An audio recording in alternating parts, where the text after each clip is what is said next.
وسيئات أعمالنا من يهده الله فلا مضل له ومن يضلل فلا هادي له أشهد أن لا إله إلا الله وحده لا شريك له وأشهد أن محمدا عبده ورسوله يا أيها الذين آمنوا اتقوا الله حق تقاته ولا تموتن إلا وأنتم مسلمون يا أيها الناس اتقوا ربكم الذي خلقكم من نفس واحدة وخلق منها زوجها وبث منهما رجالا كثيرا ونساء واتقوا الله الذي تساءلون به والأرحام إن الله كان عليكم رقيبا يا أيها الذين آمنوا اتقوا الله وقولوا قولا سديدا يصلح لكم أعمالكم ويغفر لكم ذنوبكم ومن يطع الله ورسوله فقد فاز فوزا عظيما أما بعد فإن أصدق الحديث كتاب الله وخير الهدى هدى محمد صلى الله عليه وسلم شر الأمور محدثاتها فإن كل محدثات بدعة وكل بدعة ضلالة وكل ضلالة في النار. Ma'asyiral ikhwah wal akhwat, bapak-bapak, ibu-ibu, kaum muslimin dan muslimat, jamaah Masjid Royal Mashkuwi, pemirsa Najah TV dan pendengar setia Radio Pasaman FM dimanapun antum berada, azimillahu wa iyyakum jami'an. Kembali kita mengucapkan puji dan syukur kepada Allah Azza wa Jal atas izinnya jualah kepada kita semua diberi kesempatan untuk berhadir kembali di rumah Allah yang mulia ini. Tidak ada yang bisa menggerakkan kaki kita, tidak ada yang bisa menggerakkan langkah kita kecuali Allah, dan petunjuk dan bimbingan Allah lah kita bisa datang berjamaah untuk sholat dan mendengarkan kajian di masjid yang kita cintai ini. Salawat dan salam tercurahkan kepada kekasih kita Nabi besar Muhammad sallallahu alaihi wasallam yang beliau adalah uswatun hasanah, qudwah kepada kita, yang telah membimbing kita, mengeluarkan kita dari alam jahiliyah menuju alam yang terang benderang dengan nikmat Islam dan iman dan di atas sunnah yang beliau tinggalkan. Siapa yang mengikutinya akan selamat dan siapa yang menyelisihinya akan celaka. As-sunnah kasafinatin Nuh. Sunnah itulah sepertinya safinah, sampannya Nabi Nuh. Barang siapa yang naik dia akan selamat, dan siapa yang enggan dia akan celaka. Semoga kita berhadir semua hari ini jemaah yang dirahmati Allah Subhanahu wa taala, termasuk orang-orang yang ditunjuk oleh Allah mengikuti sunnah Rasulullah sallallahu alaihi wasallam. Karena inilah akan menjadikan tuntunan kita dalam mengharungi kehidupan kita yang binasa ini menuju alam yang kekal abadi nanti. Tidak ada yang menyelamatkan kita, tidak ada yang mampu membimbing kita, menaungi kita kecuali naungan Allah dan atas syafaat Nabi kita yang mulia, syafaatul uzma wa syafaatul khassah. Siapa yang mendapatkan syafaatul khassah adalah orang-orang sepeninggal beliau yang tegak menjalankan aturan-aturan yang ditinggalkan oleh Rasulullah SAW. Maka kehidupan kita yang singkat ini hendaklah kita terus bersemangat menghadiri kajian-kajian seperti yang kita adakan ini dan disampaikan oleh para guru-guru kita, karena keberkahan duduk di majelis ilmu tidak akan sama dengan duduk di majelis-majelis yang lain. Keistimewaan yang besar jemaah sekalian adalah kita hari ini hadir di sini dinaungi oleh para malaikat. Malaikat yang memiliki sayap yang menaungi kita, dan seraya mereka berdoa terus meminta pada Allah, Allahumma arham fulan. Ya Allah, rahmati si anu, rahmati si anu. Doa terus kepada Allah.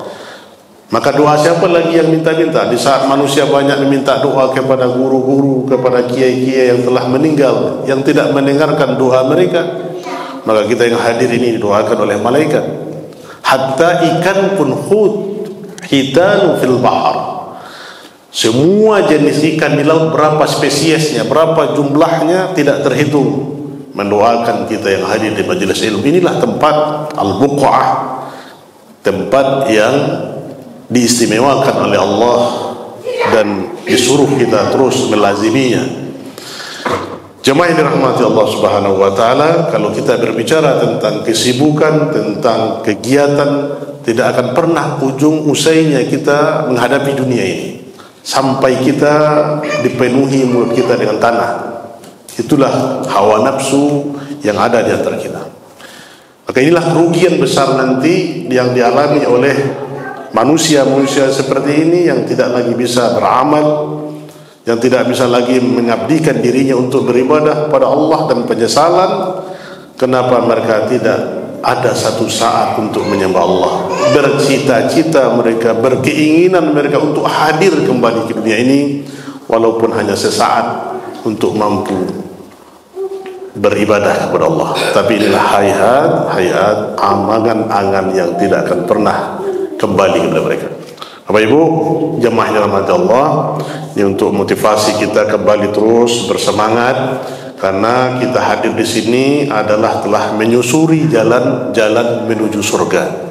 Kata Rasulullah SAW, "Man salaka tariqan yaltamisu fihi ilman, sahalallahu bihi tariqan ilal jannah." Barang siapa yang berjalan menuntut ilmu, maka Allah akan mudahkan baginya jalan menuju surga. Ini adalah jalan menuju surga yang kita cita-citakan.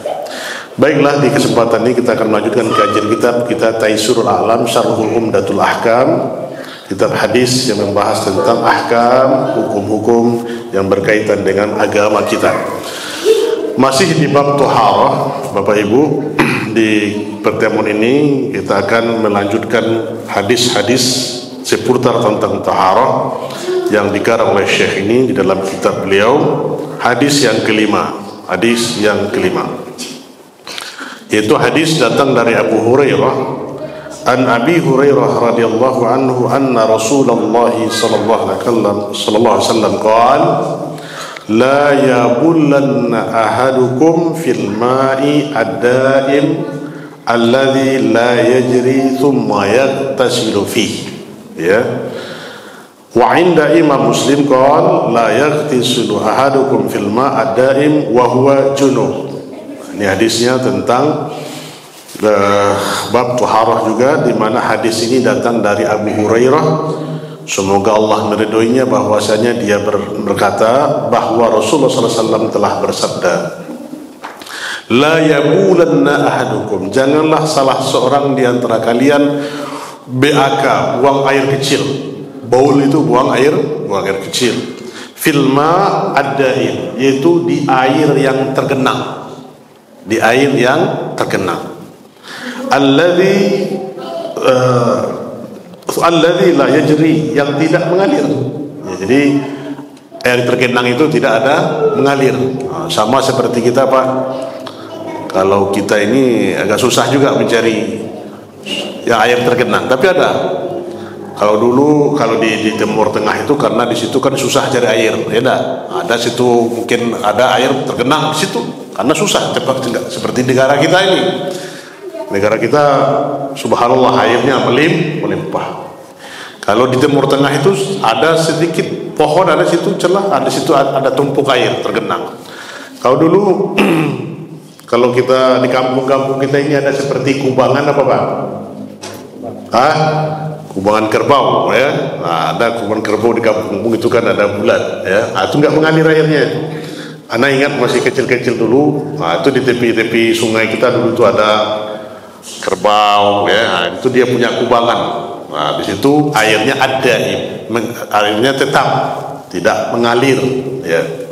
Seperti itu. Jangan kalian buang air kecil di situ. Yang tidak mengalir. Kemudian tsumma yaghtasilu fi. Kemudian kalian mandi pula di situ. Kalian mandi. Ya, ini dalam lafaz Imam Muslim disebutkan la yaktisulu ahadukum fil ma'a da'im huwa junub. Jangan salah seorang kalian mandi di air yang tergenang dia dalam keadaan junub. Nah, ini hadisnya. Ikhwat sekalian dimuliakan Allah, Bapak Ibu yang dirahmati Allah. Ini hadis, ya. Hadis ini adalah melarang secara tegas, yaitu untuk kita melakukan itu taukid. Di sini ada nun taukid, la yabulanna. Dalam bahasa Arab kaidahnya itu nun itu nun taukid, nun penegasan. Artinya la yabulanna, janganlah salah seorang kalian buang air kecil. Itu penegasan larangan Rasulullah SAW agar kita tidak boleh buang air kecil di air yang tergenang, yang tidak mengalir. Nah, dan di sini adalah larangan yang keras sekali kepada kita, bahwasanya kita tidak boleh buang air kecil di air yang tergenang, yang tidak mengalir. Kemudian dia mandi pula di situ, ya. Setelah dia buang air, dia mandi pula. Jadi larangannya syadid sekali. Tidak boleh kita mandi di air yang tergenang yang ada pula di situ kita ada najisnya. Ya, lianna hadza fihi, di sini adalah dapat kita lihat bagaimana seorang manusia bisa buang air kecil di air yang tergenang. Ini kenapa? Karena diketahui bahwasanya BAK itu buang air kecil itulah najis, ya. Najis, kemudian kita dilarang untuk mandi darinya, dari air yang kena najis tadi. Nah, dalam hadis Muslim, dalam lafaz Imam Muslim disebut lagi hadis ini.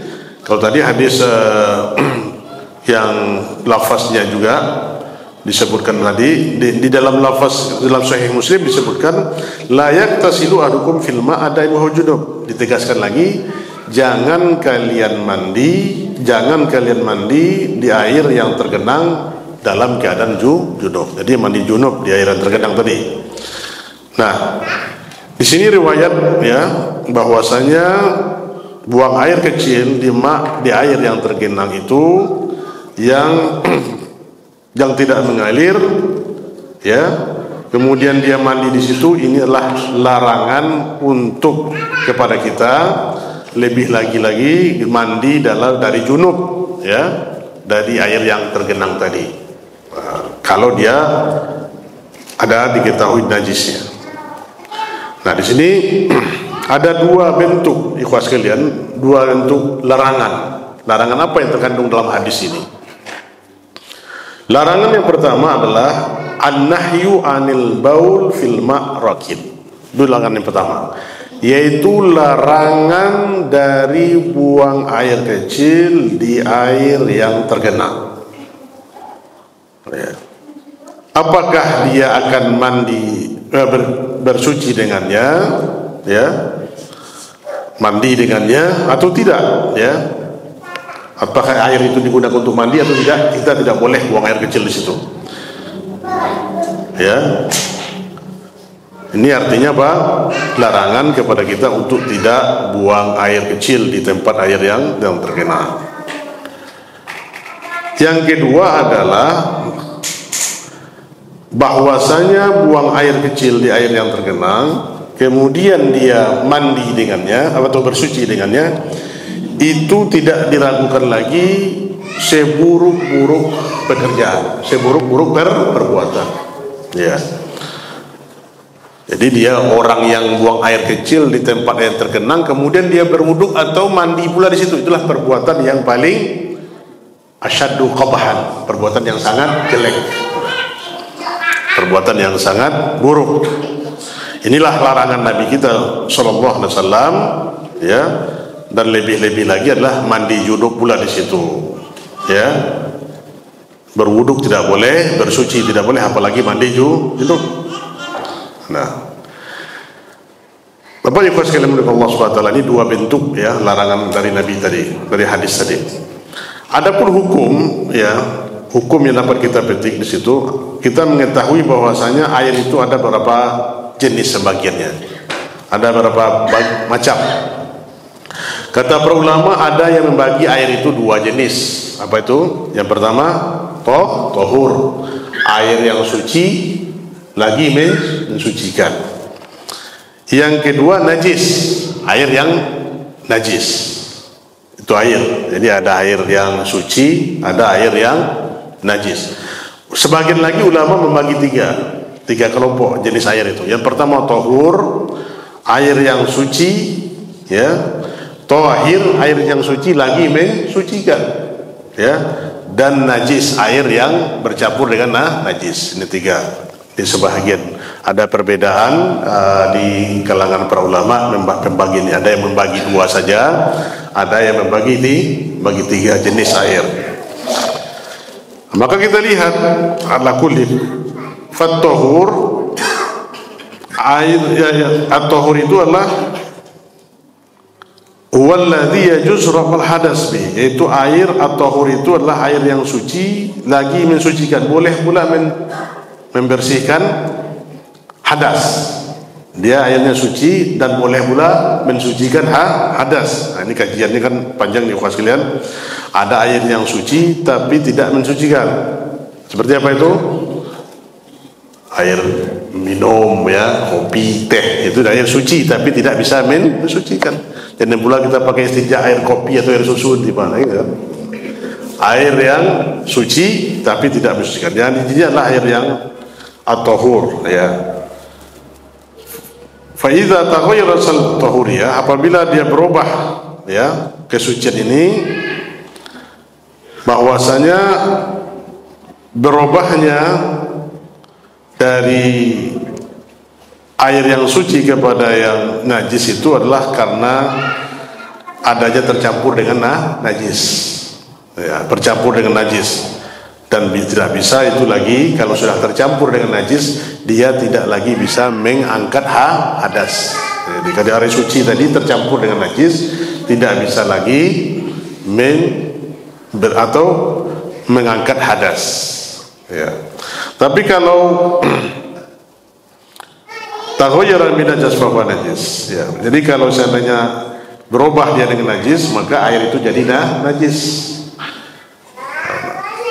dan tidak bisa mengangkat hadas. Ini karena asalnya adalah najis. Jadi air yang najis itu tidak bisa mensucikan.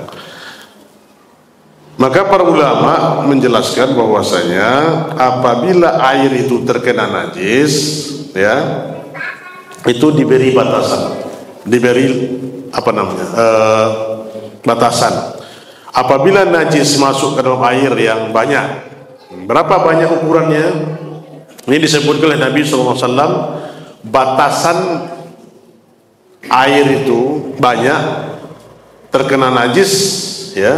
Kalau belum sampai jumlah itu, kalau masuk najis maka dia akan menjadi najis. Tapi kalau sampai itu ukurannya tidak, yaitu kullatain ya, kullah 2 kullah.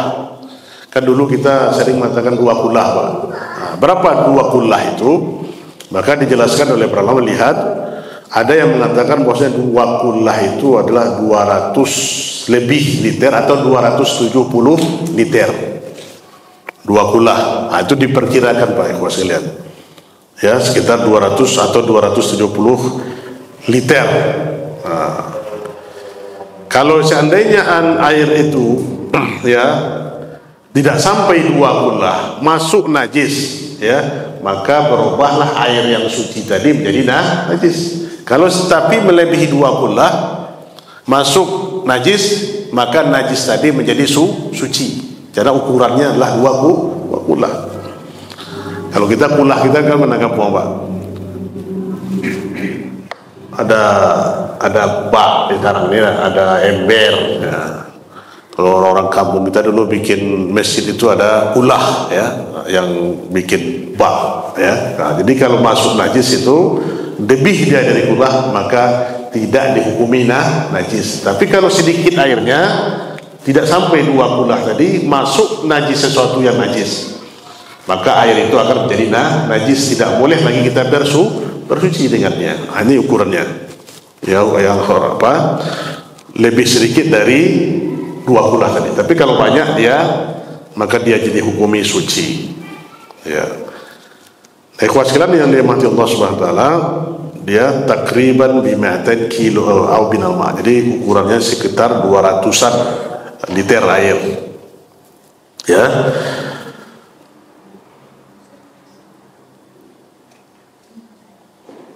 Jadi kalau seandainya jatuh, famadza law saqatat najasah fil qalil, bagaimana seandainya kalau seandainya najis itu masuk ke dalam air yang sedikit? Maka ulama mengatakan Fa idza taghayyara fa huwa najas bil ijma'. Apabila dia berubah, maka dia sudah najis, kesepakatan para ulama. Jadi ulama sepakat kalau masuk ke dalam air yang sedikit, ya, yang tergenang atau tidak sampai 2 kulah itu, maka ulama sepakat ijma' bahwasanya air itu berubah menjadi najis. Tidak boleh kita lagi bersuci dengannya. Ya. Baik, Bapak Ikhwan yang dimuliakan Allah Subhanahu wa taala, ada beberapa faedah yang dapat kita petik dari hadis ini. Ada pembahasan kita tadi, ya, hadis yang kita jelaskan itu ada beberapa faedah yang kita petik. Ada 4 faedah yang kita petik. Yang pertama adalah min fawaid hadzal hadis. Di antara faedah hadis ini, annahu la yajuz lil insan an yabula fil ma' thumma yaktasil fi. Ini pelajaran yang pertama. Apa itu? Bahwasanya tidak boleh seseorang manusia untuk dia buang air kecil di air yang tergenang kemudian dia mandi dengannya. Nah, itu larangan yang pertama. Li'annahu munazzatun najasah. Kenapa? Karena dia sudah bernajis. Waqad dia telah berubah menjadi najis jika air itu sedikit. Nah, ini larangan yang pertama, ya sekalian. Kita hati-hati nanti, ya, tidak boleh kita buang air kecil di air yang tergenang tadi. Ini akan menjadi najis tersebut. Apabila nanti ada orang yang, ya, bersuci tanpa sepengetahuan kita, ya, nggak tahu mereka kita bersuci, tentu yang menanggung dosanya adalah kita yang melakukan perbuatan tadi. Maka larangan Rasulullah sadid di sini untuk tidak melakukan ini. Kemudian yang kedua, hadis faedahnya, idza kana al-ma' katsiran jariyan, ya, apabila air itu banyak tapi mengalir, ya, apabila air itu banyak tapi mengalir pula, fala ba'sa an yabudal insan aw yaktasila fih, maka tidak mengapa seseorang manusia untuk buang air kecil dan mandi dengannya.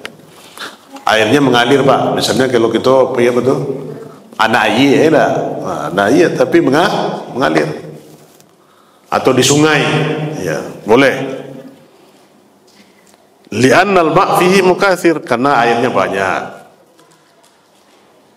Dan seperti itu air apa? Seperti air sungai atau laut atau danau, ya. Api kata Syekh di sini, ma'annal afdal ijtinibah. Tapi yang utamanya lebih baik tidak buang air kecil di situ. Lebih baik menjauhinya. Kalaupun itu boleh. Apalagi nanti buang air kecil di kolam, di kolam renang. Ya Pak, ya. Kolam renang kan orang tak lihat, ya kan? Itu kan lebih 2 kulah, ya. Lebih 2 kulah itu tidak najis. Tapi ini lebih ditekankan tidak buang air kecil dia di situ. Dia pergi ke toilet. Kenapa? Karena najis itu akan bercampur dengan air tersebut. Kan banyak tuh Pak di kolam renang itu, tan tua itu kan air. Itu yang akan mandi. Ya, itu yang larangannya. Kalau seandainya banyak maka tidak mengapa, tapi lebih ditekankan, ya, walaupun sungainya mengalir, ya, danau atau laut, lebih baik dicari toilet. Nah, seperti kita di kapal, ya Pak. Kapal kan ada laut itu. Aja diadukan ke dalam pulau itu. Tapi dicari itu apa? WC. Di kapal itu kan ada WC. Nah, kok diaduk ke tengah laut ya itu kan? Atau di sungai, ya. Lebih itu dianjurkan, kata para ulama, lebih baik dia tidak buang air kecil ke air yang mengalir tersebut. Ini diutamakan. Sampai di situ syariat kita ini menjaga kebersihan. Subhanallah. Ya Pak. Bapak Ibu, yang ketiga adalah faedah yang ketiga, hirsus syari' ala kamalit tu'ihara. Ini yang kita sebutkan sebentar nih. Yaitu kesungguhan syariat Islam ini untuk menjaga kesempurnaan kesempurnaan taharah, kesempurnaan bersuci, wal bu'du an wasailin tanajjus ilmiah, dan menjauhi sarana-sarana yang menyebabkan air itu najis. Ini kita perlu perhatikan Pak ya, untuk jangan sembarangan kita buang air. Perlu kita juga menjaga, misalnya toilet Pak, kan ada di situ ember, ya. Kan kita di toilet tuh ada air di situ, seenaknya kita buang air kecil, kemudian masuk ke ember tersebut. Datang orang sepeninggal kita beristinja dengan air itu, ya. Nah, ini juga harus diperhatikan, ya. Orang lain nggak tahu, tapi kita akan menanggung dosanya. Maka kita perhatikan. Ya, hendaklah kita jaga air itu jangan kita najis, ya. Nah, itu akan mengganggu kaum muslimin dan manusia yang lainnya. Kenapa kata Syekh? Fal ma'u fi ba'dil ahyan qad yakunu aghla minal mal. Nah, ini kata beliau. Kenapa? Karena suatu ketika air ini lebih mahal dari harta. Terkadang apa ada? Baru potang baru kita payah iya nah. Kalau sekolah terasa iya payah. Bahkan di daerah-daerah lain sudah sholat istisqa, ya. Ada yang sudah istisqa. Itu baru berapa bulan kemarau sudah payah. Apalagi kalau air kemarau 6 bulan. Lah mandi ke batang air, batang ini Pak, ya, susah mencari air, nah, kering. Nah, jadi ketika itu air itu lebih mahal dari harta, mencarinya susah. Ini alhamdulillah Pak, kita syukur alhamdulillah air melimpah. Sesekali kita lihat, baca koran, baca media, coba kita di Indonesia saja kita lihat, masih di negara kita ini, ya, bagaimana mahalnya air itu. Ada yang mengambil air dari gunung, turun gunung, dia kampung yang tinggi ke bawah, dagang aja itu katanya Pak, ya kan? Masih ada ya. Ada daerah timur sana itu yang airnya sangat susah, berebut mencari air, apalagi musim kemarau. Nah, maka kita harus menjaga kesucian air ini, apalagi kita air yang berlimpah jangan dimubazirkan, harus kita jaga kesuciannya. Terasa nikmat kita banyak air sekarang, alhamdulillah. Coba kemarin terasa mandi aja susah, ya Pak kan? Jangan untuk minum. Nah, ini hendaklah kita menjaga menjaga kesucian air tersebut dan menjauhi dari dia menjadikan air itu menjadi najis. Faedah yang keempat, an-nahyu an kulli syai'in min sya'nil adza wal i'tida' wa hadza min mahasin syariatil islamiyyah. Ini faedah yang keempat. Apa itu? Larangan atas segala sesuatu yang menyebabkan, yaitu terjadinya adza, yang jelek atau yang bernajis. Dan itulah keindahan kesempurnaan syariat Islam. Jadi Islam melarang segala sesuatu yang mendatangkan kekotoran, ya, melarang yang najis, melarang yang kotor, melarang dari sesuatu yang jelek. Nah, Islam itu menjaga itu. Maka sesuatu yang Pak, yang buruk-buruk, yang jelek-jelek itu, yang menghantarkan kepada kejelekan, Islam melarang. Jadi Islam namanya saddul lidzariyah, menutup celah agar umat Islam ini jangan melakukan kejelekan. Nah, begitu hisrunya syariat. Bagaimana contoh yang jelek? Tidak boleh Pak, sesuatu yang jelek itu dilarang oleh Islam. Apakah itu, ya, apalagi merusak jiwa kita. Itulah kesempurnaan Islam. Dilarang kita merokok, apa ya? Itu kan yang jelek. Apalagi saat kan pitihamu balinya, gitu kan? Dia lari piti ustaz lain. Tapi itu akan apa? Bukan saja merusak dia, tapi merusak orang lain. Yang menurut penelitian Pak, merokok pasif lebih berbahaya daripada merokok aktif. Itu merusak orang lain. Maka Islam melarang la darara wa la dirar. Tidak boleh sesuatu yang membahayakan itu dilakukan oleh umat Islam. Apalagi di masjid, ya. Di masjid tidak boleh ada bau. Alhamdulillah masjid kita sunnah Pak, ya. Terasa. Kalau ada masjid-masjid, coba kita bandingkan Pak, ada bahkan disediakan pula oleh takmir masjidnya, basbah. La haula wala quwwata illa billah. Bagaimana? Islam melarang. Jangan kita masuk ke masjid, ya. Kalau kita sudah makan bawang merah, bawang putih, tidak boleh masuk masjid. Itu apa maksudnya? Jangan mengganggu. Ini bau rokok ini mengganggu, ya. Itu tidak boleh. Jadi Islam melarang itu. Syukur alhamdulillah hari ini bangkrut ada perusahaan rokok, ya Pak, ya. Nah, tapi karena peredaran rokok ilegal, ya.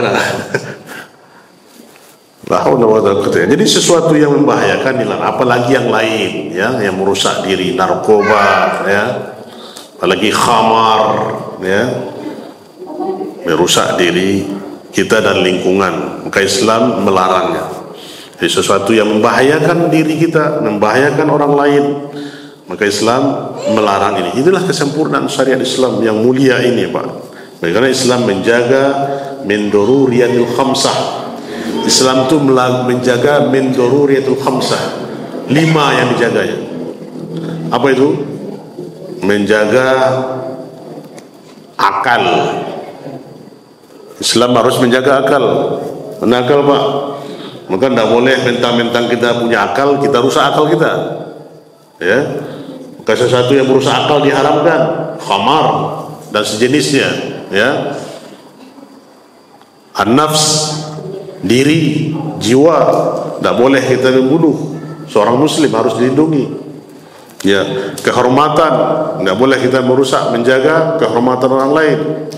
Keturunan, ya, nasab harus dijaga, ya. Tidak boleh melakukan perbuatan zina. Ini akan merusak keturunan. Maka ini min daruriyatul khamsah yang harus kita jaga. Islam begitu sempurnanya. Nah, ikhwas sekalian milik Allah Subhanahu wa taala, itu 4 faedah yang dapat kita ambil dari hadis yang kita bacakan tadi. Kita masuk hadis yang berikutnya. Hadis datang dari Abu Hurairah juga. Hadis Abu Hurairah aidan radhiyallahu anhu anna Rasulullah sallallahu alaihi wasallam bahwasanya Rasulullah sallallahu alaihi wasallam bersabda, "Idza syaribal kalbu fi ina'i ahadikum falyaghtasilhu sab'an wa li Muslim awwalahunna biturab." Wa qad jaa fil hadis sabi' hadis Abdullah bin Maghfal anna Rasulullah sallallahu alaihi wasallam qala idza walagha al-kalbu fi al-ina' faghsiluhu sab'an wa afiruhu ats-thaminah biturab. Ini hadis yang berikutnya dari Abu Hurairah juga bersabda bahwa Rasulullah sallallahu alaihi wasallam bersabda, apabila idza syaribal kalbu fi ina', apabila seekor anjing minum di bejana salah seorang di antara kalian, hendaklah dia basuh, cuci 7 kali, falyaghtasilhu, hendaklah dia basuh, hendaklah dia suci 7 kali. Ini hadis riwayat Imam Muslim. Ana ulangi, apabila seekor anjing minum di bejana salah seorang di antara kalian, hendaklah dia basuh, hendaklah dia suci, ya, sebanyak 7 kali. Ini hadis Imam Muslim, lafaz Muslim. Awwalahunna biturab, yang diawali dengan tanah. Jadi yang pertamanya itu dengan dibasuh dengan air yang bercampur dengan tanah. Dan datang juga dengan hadis yang lain yang riwayat Abdullah bin Maghfal. Hadis riwayat tadi adalah hadis Abu Hurairah, ini hadis Abdullah bin Maghfal. Anna Rasulullah SAW bersabda, idza walagha al-kalbu fil ina faghsiluhu sab'an wa afiruhu thaminah biturab. Apabila walag, ini tadi syaribah, ini walag. Apabila seekor anjing jilat, ya, walag itu menjilat. Di bejana salah seorang di antara kalian, hendaklah dia basuh 7 kali dan akhirkan yang ke-8 dengan tanah. Ya, tadi hadis riwayat Muslim dengan diawali dengan tanah. Kalau ini diakhirkan, yaitu yang ke-8-nya adalah dengan air yang campur tanah. Nah, kita lihat ini faedahnya. Apa ikhwas sekalian kepada Allah? Hadis yang pertama yang kita bacakan tadi, apabila seekor anjing ya minum di bejana salah seorang, bejana itu bisa nampan, apalagi Pak, bisa ember, pokoknya apalah spesies itu ya,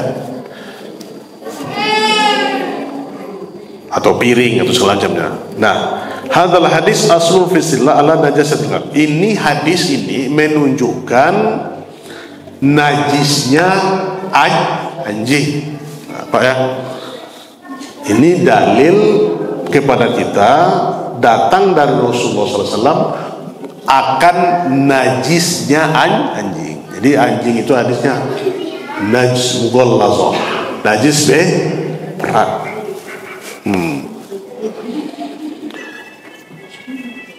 Dan anjing wal kalbu qad jaa syar'u takhsisuhu bi ahkami duni ghairi min al-bahim was-saba. Dan anjing itu ada kekhususan di dalam syariat bahwasanya dia itu tidak sama dengan hewan ternak atau dia itu atau tidak pula binatang buas, ya, dibedakan di sini. Jadi khusus hukumnya ini anjing ini, ya, tidak sama dengan hewan ternak atau binatang buas.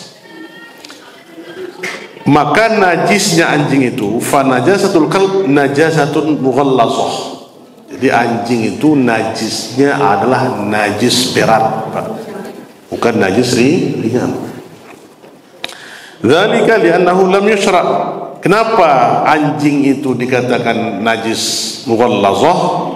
Karena tidak pernah disyariatkan ya membasuh sesuatu ya dengan teratur kecuali bekas jilatan anjing. Nah, begitu Pak. Itu saking beratnya hukum najis. Tidak ada yang di dalam Islam ini yang diatur oleh Allah mencucikannya seteratur mencuci anjing. Ini spesifik oleh Rasulullah. Diawali dulu dengan air tanah, baru disiram 7 kali dengan air biasa. Nah, urutan inilah yang mengatakan bahwasanya para ulama mengatakan bahwasanya itulah najis berat. La haula wala quwata illa billah, Pak. Di Indonesia kita survei 34 provinsi. Anjing yang paling banyak di mana, Pak? Hah? Anjing yang paling banyak mana? Sumatera Barat. Ada pernah dulu Pak, anak tersinggung waktu itu kuliah dulu di Jakarta ngambil STI. Ada dosen anak yang waktu itu ada ngambil di samping Libya, itu ada kuliah STI waktu itu. Dia bilang, subhanallah, saya berjalan ke Padang, kata dia. Ternyata yang paling banyak anjing di Indonesia itu ya di Padang, kata dia.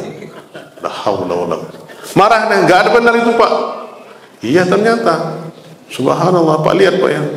Hari Ahad antum lihat anjing dinaikkan mobil Pajero ya, yang mahal-mahal lagi. Ini kita harusnya mengkaji ya. Mengkaji hukum ini. Semoga Allah merahmati kita. Dan kenapa ini kita ikut hukumnya apa, besarnya dosa kita memelihara anjing apa, dikurangi pahala kita setiap hari itu berapa? Kira memelihara anjing di rumah Pak ya, pahala kita dikurangi oleh Allah sebesar 1 kirat. Berapa 1 kirat itu? 1 besar gunung, 1 gunung Uhud lah. Berapa amal kita satu hari ini? Kalau tidak ada amal, dikurangi terus amalannya. La haula wala quwwata illa billah. Ya. Nah, ini kita lihat juga ini penjelasannya Pak ya. Jadi itu kan khusus ya. Karena najis berat. Tidak ada yang setertib itu di dalam syariat itu mensucikannya, membersihkannya kecuali bekas jilatan anjing. Wal jumhur, dan pendapat para ulama, ala annal kalba najasun khilafun lil malikiyah. Ya. Jadi menurut jumhur para ulama, kebanyakan para ulama itu anjing itulah najis, kecuali ada pendapat Imam Malikiyah, ada yang mengatakan ini khilaf. Tapi jumhur, keseluruhan mayoritas para ulama bahwasanya anjing itulah najis. Ya. Kenapa?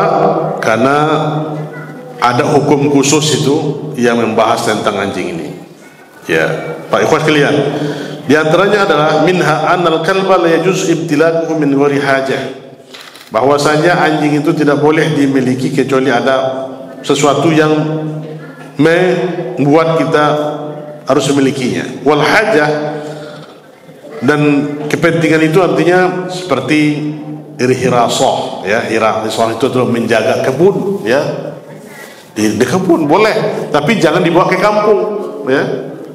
Menjaga tempat. Ini anjing ladang dibawa ke kampung. Ya Pak.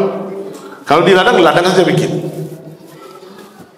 Yang dilarang itu adalah kita memelihara anjing di rumah. Ya. Atau boleh juga untuk digunakan berburu. Boleh, tapi jangan berburu. Ini memelihara anjing, kemudian yang dicari babi. Ndak ada dan kerajuan yang paling tahek dari kula Pak enak. La haula wala quwwata illa billah. Habis waktu ya dah.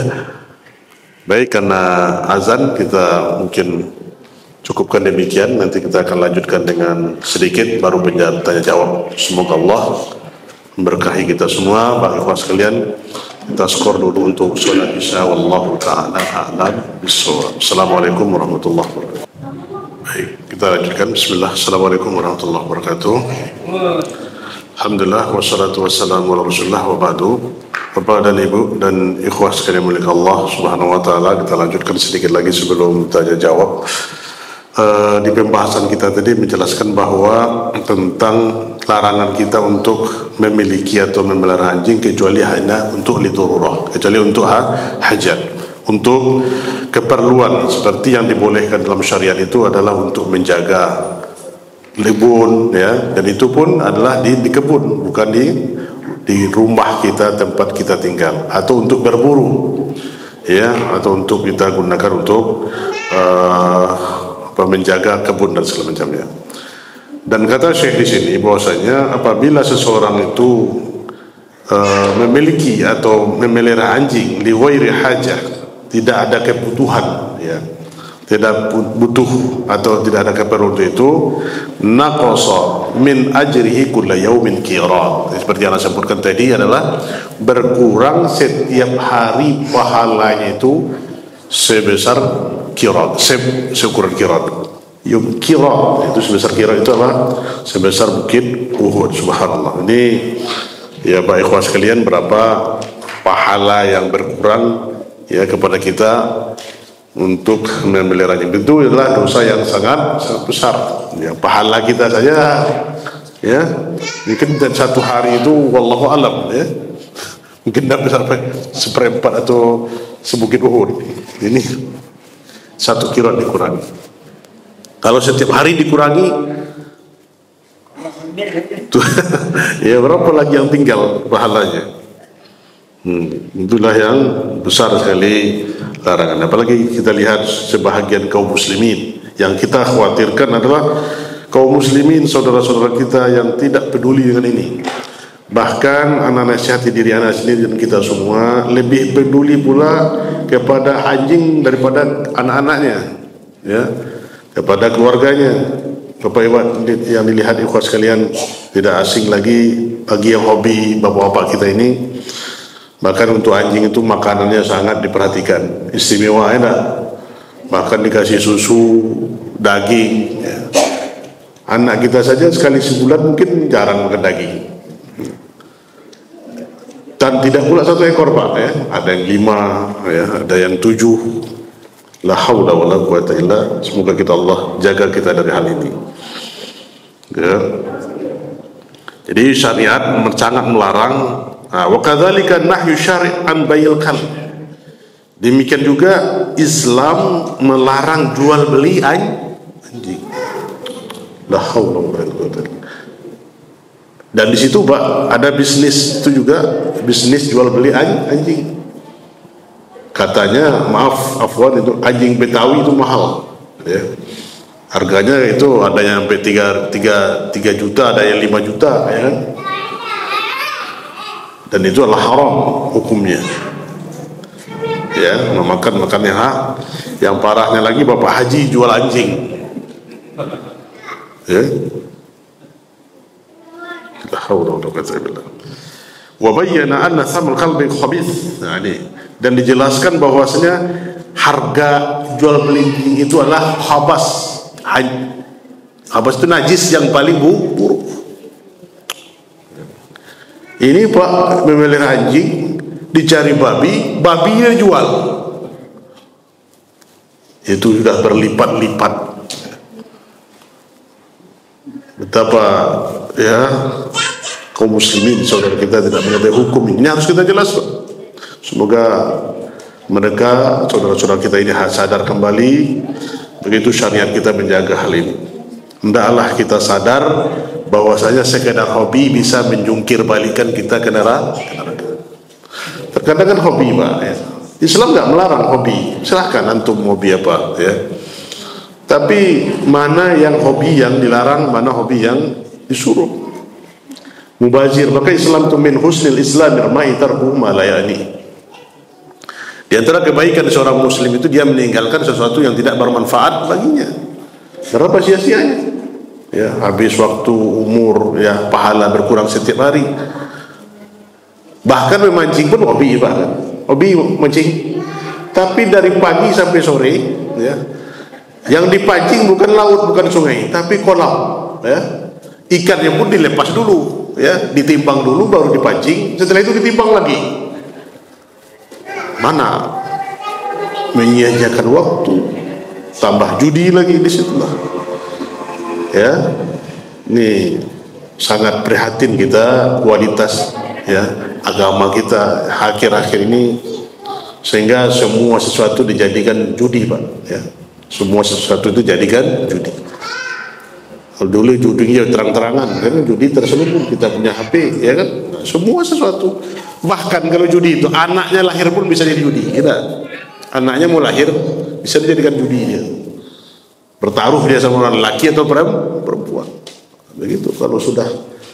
Alhamdulillah. Nah, itu ikhwan sekalian yang dirahmati Allah, hendaklah kita hati-hati dalam ini karena harganya juga adalah khabith yang paling buruk. Wa hadzal hadis aslun kama dzakar fi najas. Ini adalah hadis yang menunjukkan tentang najisnya anjing.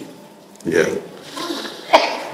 Fahuna fil hadis disebutkan juga hadis tadi idza syariba al-kalbu fi ina'i ahadikum, apabila minum anjing di bejana salah seorang di antara kalian. Minum itu sudah diketahui minum ya, minum. Apa itu minum? Wa huwa ayadha famahu fil ina'i wa syarab. Itu dia letakkan mulutnya di bejana itu, kemudian dia minum. Nah, ini adalah biasa ya, minum. Tapi dalam hadis yang kedua, hadis Abdullah bin Maghfal, idza walaghal qalb fil ina, apabila anjing menjilat ya seorang menjilat bejana kalian. Nah, di sini kan ada minum. Di sini dijelaskan antara minum dengan menjilat, kan sama-sama minum ya. Tapi di sini dijelaskan bahwasanya sebagian ulama mengatakan menjilat itu adalah sama juga minum, nafsul makna, artinya al-wuluk wa syarab sama-sama minum.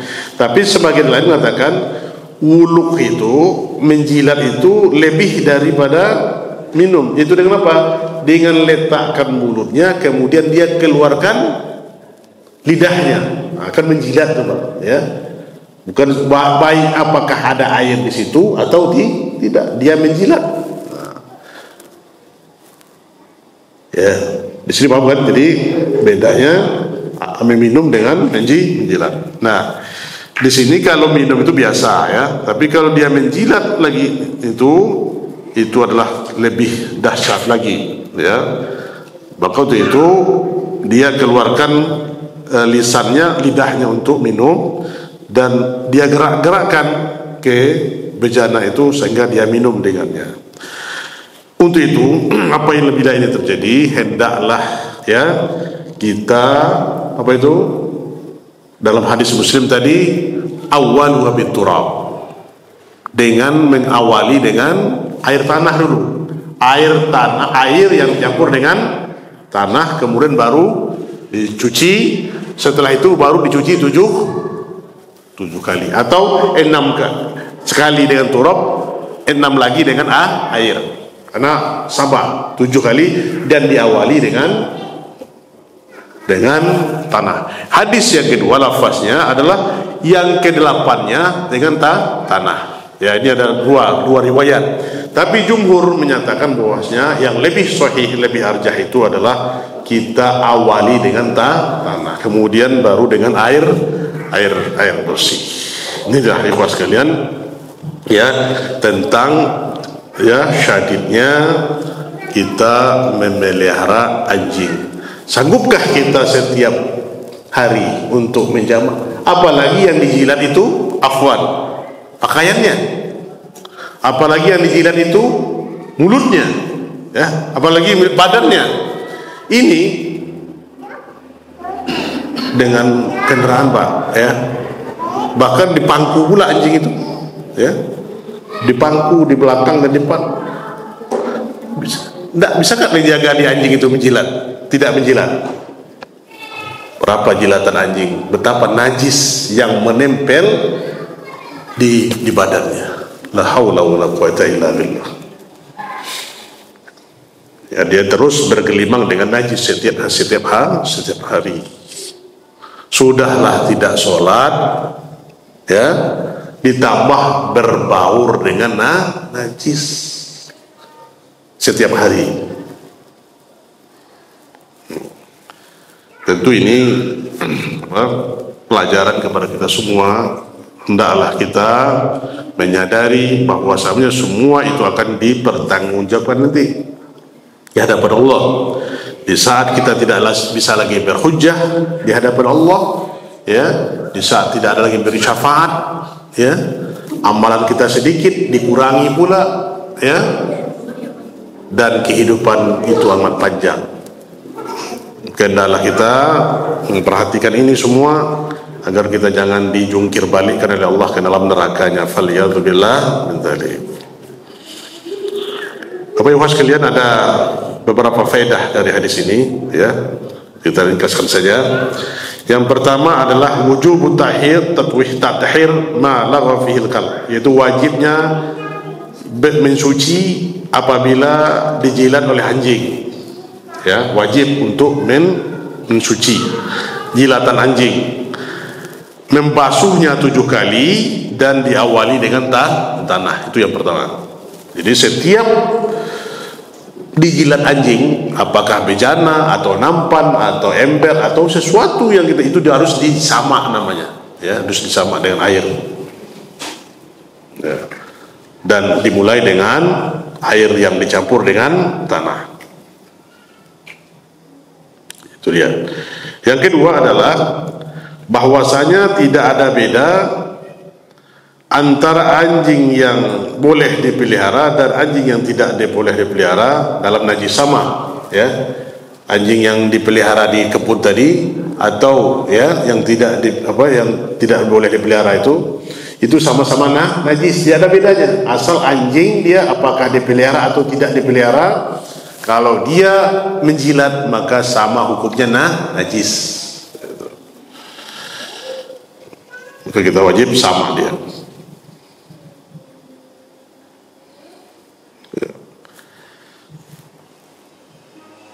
Tapi kalau anjing yang berburu, ya itu boleh kita makan buruannya, ya. Anjing yang dilatih, tapi anjing yang terlatih, dia berburu yang halal, misalnya berburu rusa, buru kijang, ya. Maka ini diboleh, tapi dia anjing yang terlatih. Ya. Dan faedah yang ketiga adalah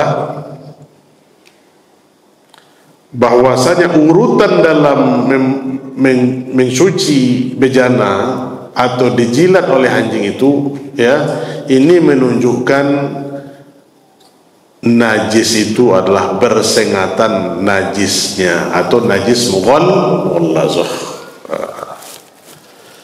Karena tidak ada syariat yang rinci itu, ya, mengatur bersuci atau mensucikannya, membasuhnya, kecuali jilatan anjing, ya, berurutan.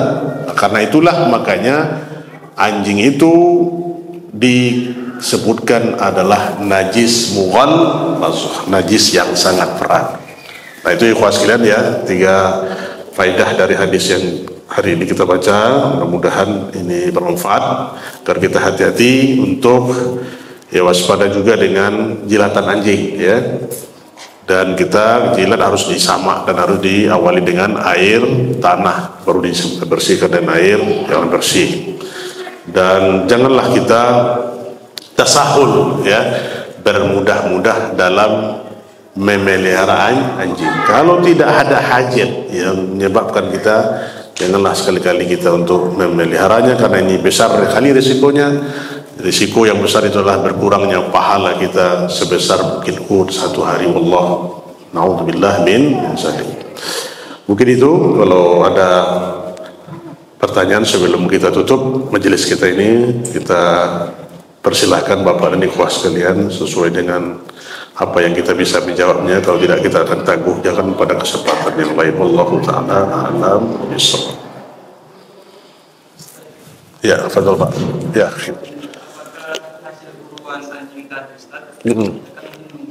Ya. Ya. Ya. Baik, barakallahu fiik. Maka menurut jumhur para ulama bahwasanya anjing yang diburu itu tidak, ya, buruan anjing itu tidak disamak, ya, cukup untuk disembelih. Hatta beliau buruannya itu tidak sempat kita membelinya, dia dihukumi boleh dimakan, ya. Karena itu adalah anjing yang terlatih, anjing yang dididik, ya. Karena anjing buruan itu, ya, dibolehkan kita karena untuk hajat, untuk memeliharanya. Itu bedanya, ya. Anjing yang terlatih saja begitu mulianya, ya, Pak. Anjing yang terlatih, apalagi kita yang terlatih, ya. Anjing aja bisa dilatih, kan, dan halal buruannya. Afwan, seperti ada SBI di Pariaman, ada sertifikat itu, Pak, sekolah beru internasional, enak. Ada sertifikat, beru aja dididik bisa jadi, ya, apalagi manusia. Allah Ta'ala itu, Ustaz, ya. Ada lagi yang lain? Ya, benar Pak Sobar. Yang lain yang kelima, yang pertama ini. Ya. Masalah buang air kecil dia tergenang. Ya, tergenang, ya. Yang pertanyaan, apakah air itu selamanya najis atau ada waktu? Pokoknya hari ini kena najis, atau datang ke tempat boleh akan ditambah itu. Ya, satu. Ya. Kemudian yang kedua, air tadi lupa satu lagi. Satu dulu, ya. Baik. catat nih, Pak. Baik. Alal ma'al kathir, ya, air yang banyak melebihi 2 kullah tadi kan terkena najis, maka dia tidak najis ya. Kalau kurang dari dua kullah tadi, maka dia akan tetap dalam kondisi najis. Kalau nanti air hujan datang, ya, air hujan datang, dia tergenang, datang airnya, melebihi dia dari air kullah, melebihi 2 kullah, maka berubahlah dia dari yang najis menjadi suci. Tapi kalau ukurannya tetap dia sebelum mencapai 2 kullah, maka ta'bad, maka dia tetap dihukum sebagai najis. Jadi ukurannya itu adalah kullatain itu Pak, 2 kullah. Ya, tidak akan berpengaruh kepadanya air yang datang mensuci, ya, kalau jumlahnya itu yang disepakati oleh para ulama. Ya, wallahu taala. Pak, ada yang lain?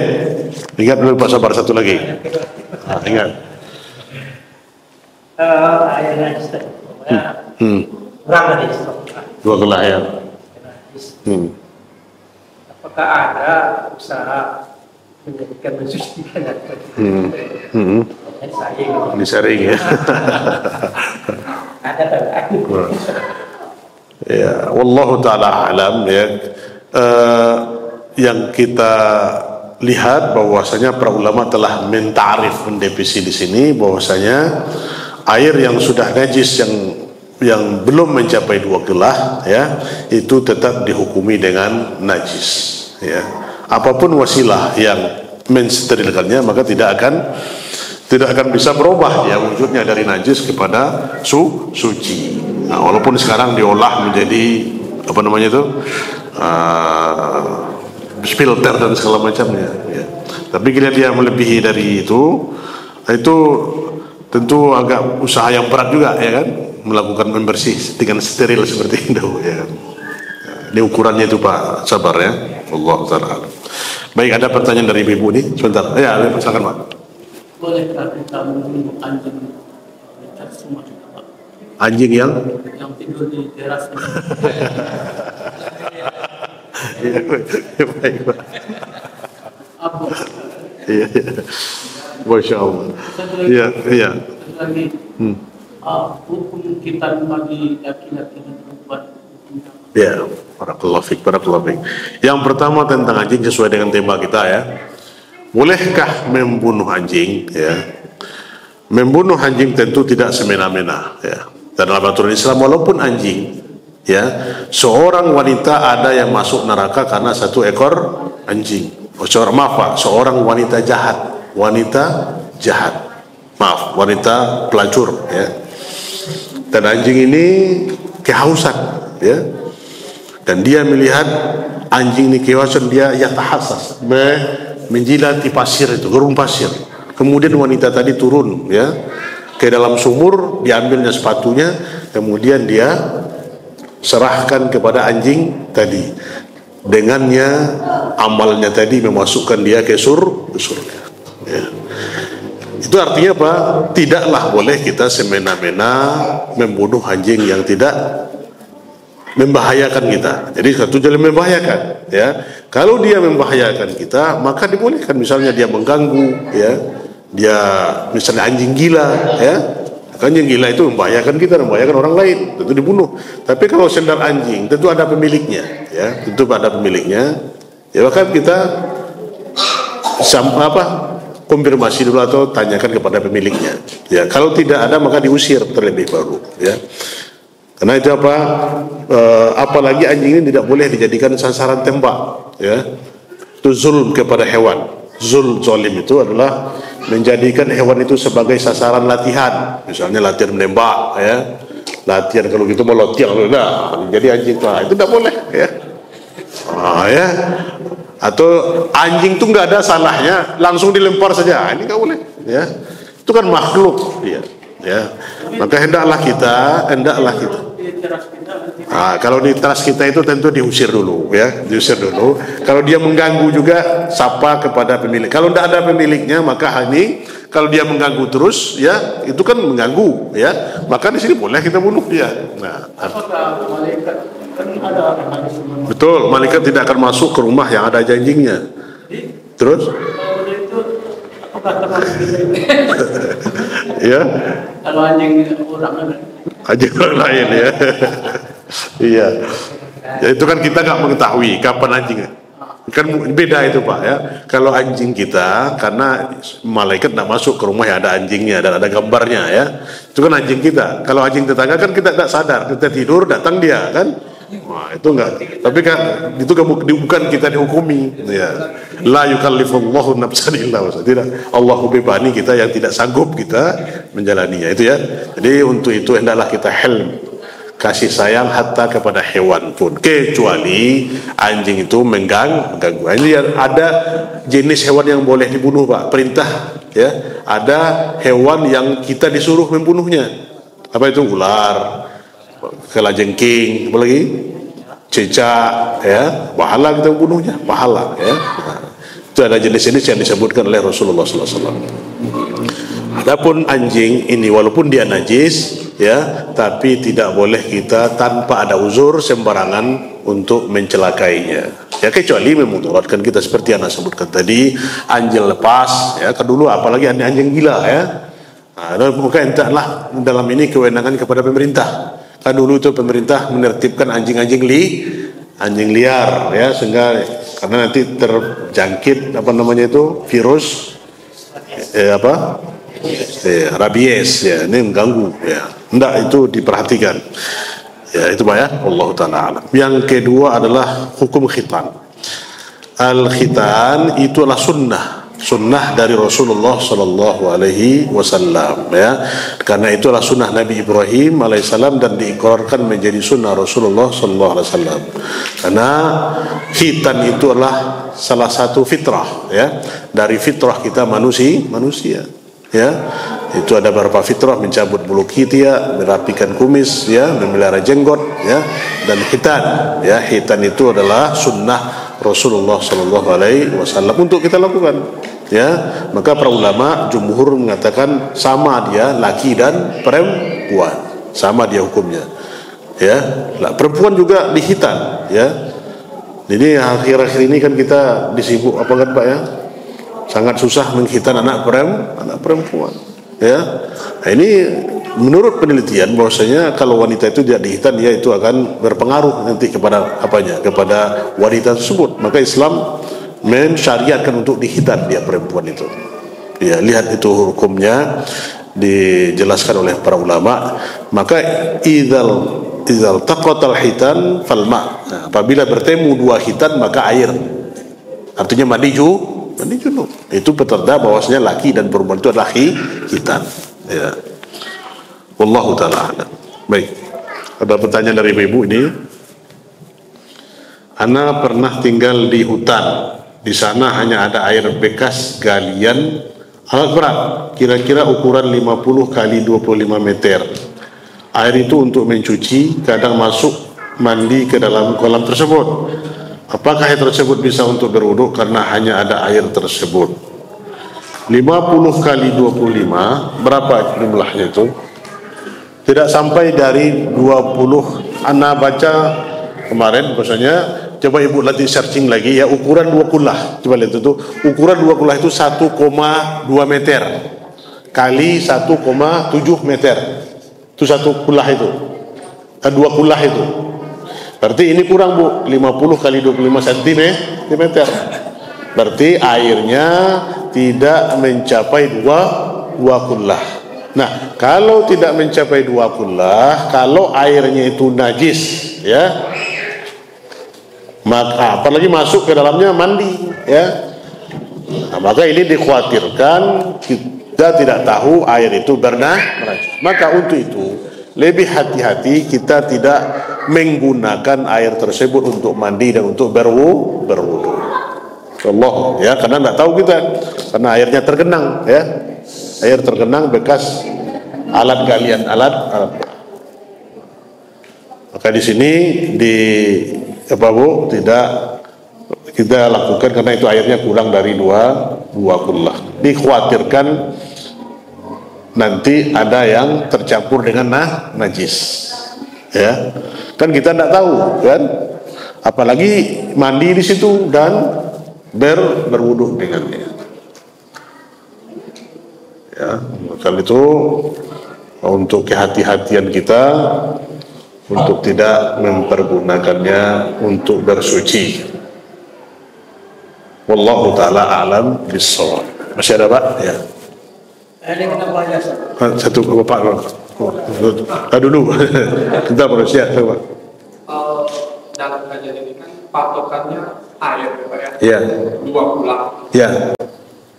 Meskipun pokoknya kalau sedikit di bawah 2 Bulan. najis. Iya. Enggak, bukan, terus ya.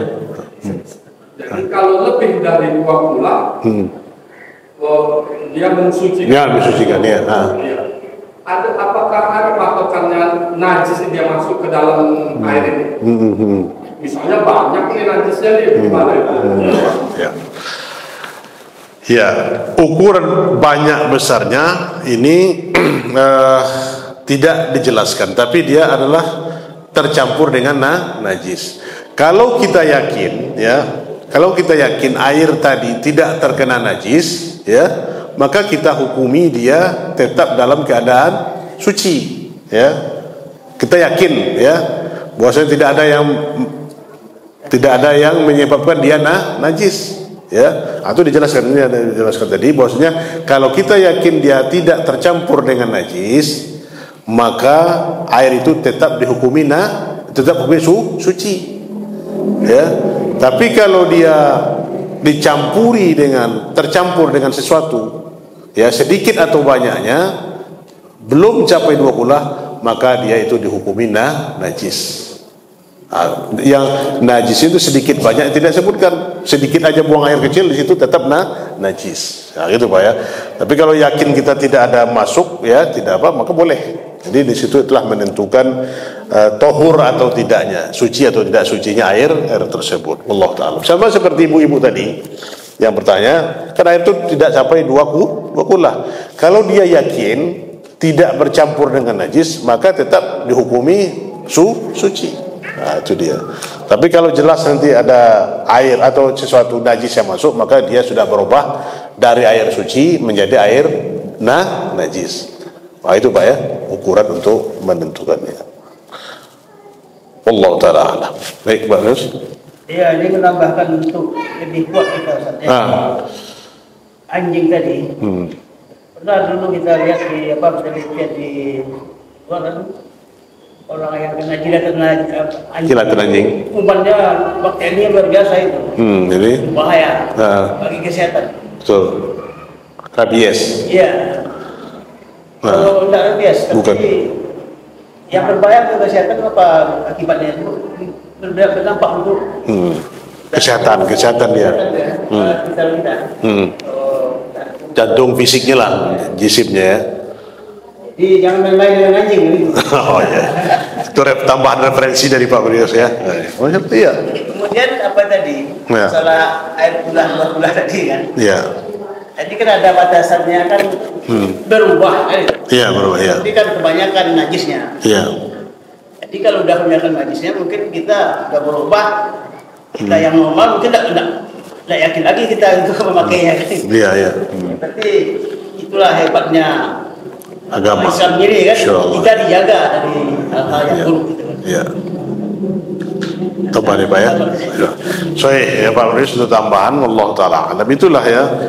Jadi sesuatu yang mendoratkan itu Islam, Allah melarangnya ya. Tidak ada sesuatu yang, tapi kita juga tidak perlu disuruh mencari hikmah di balik itu ya, tentang pengharamannya. Tapi menurut ya, semakin mereka teliti semakin terbongkar ya. Kenapa Islam melarang makan babi? Ya ternyata di situ banyak mudaratnya. Ya, mudaratnya apa itu? Mudaratnya cacing pita, ya. Kemudian satu-satunya di dunia ini sifat babi yang tidak cemburu kepada betinanya. Satu-satunya hewan binatang di dunia ini. Ya, babi. Maka lihat dalam tafsir Ibnu Katsir dan juga dijelaskan oleh Ibnu Qayyim al-Jauziyah kenapa anjing itu babi itu di dalam, karena dia tidak cemburu ya kepada betinanya. Afwan. Itu makanya tidak ada ghirah lagi sama istrinya. Ya. Maka Islam melarang itu. Jadi kau masuk ke kandang apa ya, masukkan betina 1 ekor, 9 jantan, aman itu kandang babi, ya. Tapi kalau masukkan 1 ekor kambing, ya, 1 betina, masukkan 3 atau 5 ekor, hancur-hancuran tuh berkelahi. Kenapa? Begitu sifat, ya, maka itu salah. Maka seperti tadi anjing, ya, karena itu mudaratnya sangat besar sekali, larangan, ya, karena itu bernajis, apalagi virus yang dibawa, ya, nauzubillah, apalagi anjing yang berada di rumah, ya, seperti kucing sama kita, ya kan, dipelihara, anjingnya berbau. Itulah kehidupan orang-orang kufar, Pak, ya. Lebih sayang kepada anjing daripada manusia, ya. Anjing dipelihara, orang bunuhnya, nauzubillah min dzalik. Ya, itu tadi dengan air 2 kulah tadi berwarna, itu bentuk penjagaan Islam kepada hal kita menjaga kesucian, bersuci, ya, agar tidak sembarangan menggunakan air yang bernajis, dan kita harus adalah menggunakan air yang suci lagi mensucikan. Dan seperti yang disebut hadis yang pertama tadi, Islam kita dilarang, ya, dilarang untuk buang air kecil di tempat-tempat yang air yang tergenang. Nah, itu sampai Islam itu melarang seperti itu. Adab kita buang air kecil. Sampai kita dilarang juga, tidak boleh, hadisnya sahih, tidak boleh kita buang air kecil di tempat orang berteduh, orang bernaung, atau pohon tempat orang berteduh biasa situ, kita tidak boleh buang air kecil di situ.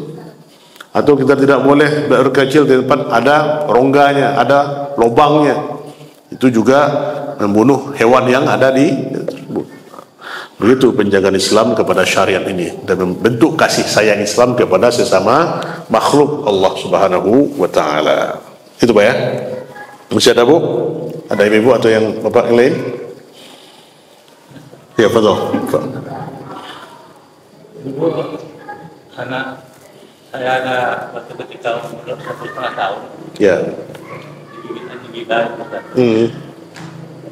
Teman tadi hadis yang Ustaz katakan pertama dibasuh dengan air tanah. Baru air itu tadi. Ya. Cuman kita waktu itu diserahkan ke rumah sakit. Ya. Orang rumah sakit itu cuman sama sabun batang. Sabun batang bisa dicuci. Dia kan di sini kena digigit, di pinggir keningnya. Jadi itu tidak ada pertentangan masalah itu, Mas. Tadi kan sama tanah gitu kan. Iya. Kalau ini kan sabun batang lalu di. Ya. Dalam hal ini disama itu dengan tanah, bukan dengan yang lainnya. Karena di zaman Rasulullah juga ada sabun, tidak dengan sabun, ya. Tapi yang disuruh itu adalah dengan tanah. Jadi tidak bisa digantikan dengan sejenisnya, ya. Ini akan baku dari zaman Rasulullah, ya, sampai dengan sampai hari kiamat ini adalah dengan awwalu biturab, diawali dengan air yang bercampur dengan tanah.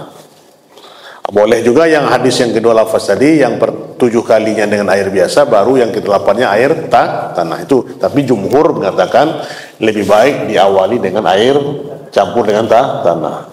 Dan itu tidak menggugurkan hukum dicampur diganti itu dengan yang lain. Karena disebut sunnah itu adalah karena itu tauqifiyah, ya. Ibadah ini tauqifiyah, baku dari Rasulullah sallallahu alaihi wasallam. Gitu Pak, ya. Tapi kalau sudah berlalu, Allah Ta'ala taubat saja, mudah-mudahan besok, ya, karena sudah berlalu itu. Apa lantaran digigit? Digigit oleh apa itu? Bukan dijilat gitu kan? Bukan dijilat, iya, tetap kan. Karena itu kan digigit kan dijilat, air liurnya itu kan. Karena air liurnya tadi. Boleh saja nanti setelah diawali itu, kalau di kedepannya disamah dulu, baru dengan medis, ya. Tidak kita menafikan medis, ya. Tapi yang dianjurkan Rasulullah itu dengan proses tadi, ya, disamah. Ya. Ada Pak terakhir mungkin? Ya. Di kasur kiri kita tidur di situ di kasur apa hilang menunggu kita teman. Air kencing. Nah, di kasur kering. Udah kering. Ya. Kita tidur di kasur kan. Ya. Nah, kalau anaknya sudah makan, ya, anak-anak itu sudah makan dengan makan yang biasa, itu adalah kencing anak itu, baul itu, kecuali anak laki-laki, bayi laki-laki yang belum makan, masih air susu ya. Kalau anak perempuan walaupun dia belum makan biasa, dia tetap air kencingnya itu tetap najis. Kalau anak laki, bayi laki-laki, kalau dia belum masih air susu masih boleh, belum dihukumi najis. Beda dengan laki-laki dan perempuan ya. Nah, kalau anak kita sudah lewat dari masa itu, dikencingnya kasur kita, maka dia hukumnya sudah najis walaupun sudah kering ya. Itu makanya kita disuci ya, bukan hanya dijemur tapi dibasuh dia ya. Maka hendaklah kasur, apa itu alas kasur atau itu najis, hendaklah dibasuh dan dicuci, bukan dengan percikan saja. Tidak dipercikan dengan air tapi dibersihkan ya.